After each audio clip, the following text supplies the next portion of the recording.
Saudi আরব প্রবাসীদের জন্য দুঃসংবাদ, বাড়ল ভিসা ও ইকামা ফ্রি।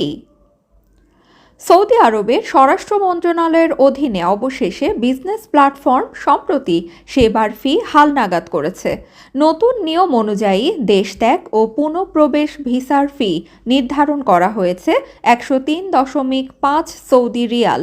ইকামা নবায়নের ফি 51.75 রিয়াল এবং একেবারেই দেশ ত্যাগ ভিসার ফি নির্ধারণ করা হয়েছে 70 রিয়াল। এছাড়া কর্মচারী সংক্রান্ত প্রতিবেদন চাওয়ার ফি 28.75 রিয়াল। পাসপোর্ট তথ্য হালনাগাদ করতে হলে খরচ পড়বে 69 রিয়াল।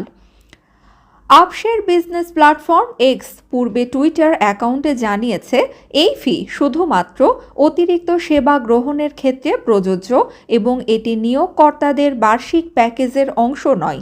একই সঙ্গে ভিজিট ভিসাধারী গায়েবের ঘটনায় রিপোর্ট দাখিলের জন্য আরশের প্ল্যাটফর্ম নতুন সেবা চালু করেছে।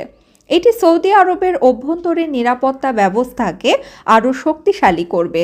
এই সেবার জন্য 5টি শর্ত রয়েছে। ভিজিটর ভিসা অবশ্যই ব্যক্তিগত বা পারিবারিক হতে হবে। ভিসার মেয়াদ শেষ হওয়ার 7 দিন পর রিপোর্ট দাখিল করা যাবে।